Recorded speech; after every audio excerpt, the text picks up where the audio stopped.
Hello everyone, let's quickly revise all named reactions of alcohols, phenols and ethers under 5 minutes.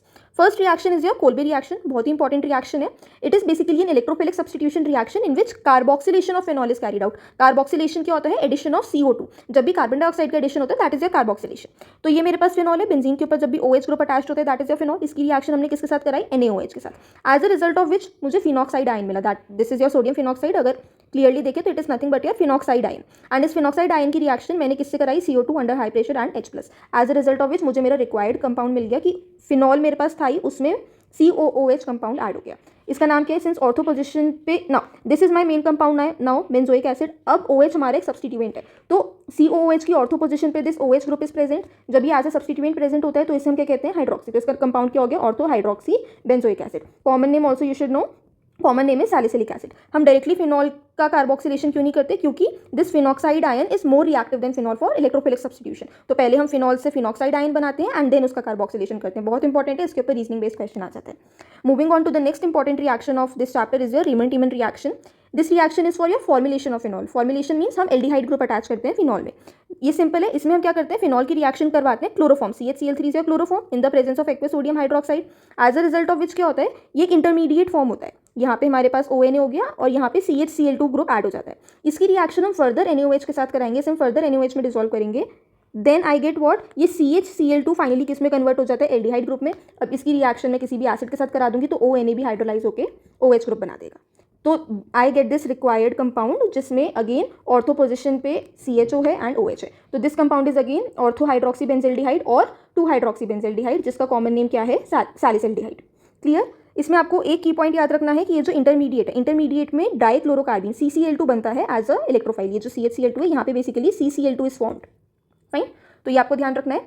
Next is your very important Williamson ether synthesis. ये ethers की preparation के लिए use होती है reaction. इसमें क्या होता है? Alkyl halides react with sodium alkoxide to form ether. System symmetrical as well as asymmetrical, दोनों तरह के ईथर्स बना सकते हैं. SN2 बेस्ड रिएक्शन होती है. तो वेरी इंपॉर्टेंट टू नोट कि हमने कहा कि हम एल्काइल हैलाइड्स की रिएक्शन करवाते हैं with sodium alkoxide. Important to notice कि हम एराइल हेलाइड यूज नहीं कर सकते, टर्शरी एल्काइल हेलाइड्स नहीं यूज कर सकते. अगर हम यूज करेंगे तो we won't be getting ether as a product. Even in case of secondary alkyl halide, alkene is the major product form. Though little amount of ether is also form, but alkene major product होता है. तो primary alkyl halides are the only ones which give best product और best result in this reaction. तो reaction क्या होती है? हमारे पास alkyl halide है, उसकी रिएक्शन हम करवाएंगे सोडियम एल्कोक्साइड के साथ. As a result of which ये वाला एल्काइल ग्रुप एंड यहाँ पे जो एल्काइल ग्रुप प्रेजेंट है, इनका मुझे ईथर मिल जाएगा. फाइन. अगर मैंने एग्जांपल देखा मिथाइल क्लोराइड की रिएक्शन मैंने करी सोडियम इथॉक्साइड के साथ, तो I get this methyl ethyl ether. Methoxy ethane. Ethers की नॉमेनक्लेचर आप कैसे याद रख सकते हो? कम ऑक्सी जादेन, कम ऑक्सी एंड ज्यादा एन. तो कम कार्बन एटम्स वाला इज मीथेन, ज्यादा कार्बन एटम्स वाला इज इथेन. तो कम वाला वॉज मिथ, तो मिथ ऑक्सी, एंड ज्यादा वाला वॉज इथ, तो इथेन. तो इसका नाम हो गया मिथॉक्सी इथेन. क्लियर? कई बार कंफ्यूजन हो जाती है कि इथॉक्सी मीथेन होगा या मिथॉक्सी इथेन, तो उसके लिए you can remember it like this. Then esterification reaction. What is esterification reaction? जब भी अल्कोहल की रिएक्शन हम करवाते हैं with any carboxylic acid in the presence of acid as a catalyst, concentrated H2SO4 लेते हैं. बहुत इंपॉर्टेंट है, दिस इज अ मस्ट. अगर ये नहीं होगा तो रिएक्शन नहीं होगी. As a result of which हमें एक फ्रूटी स्मेलिंग कंपाउंड ईस्टर मिलता है. Don't confuse between ester and ether. तो अल्कोहल की रिएक्शन जब हम कार्बोक्सिलिक एसिड के साथ करते हैं in the presence of concentrated H2SO4, ester is formed and ester is a fruity smelling compound.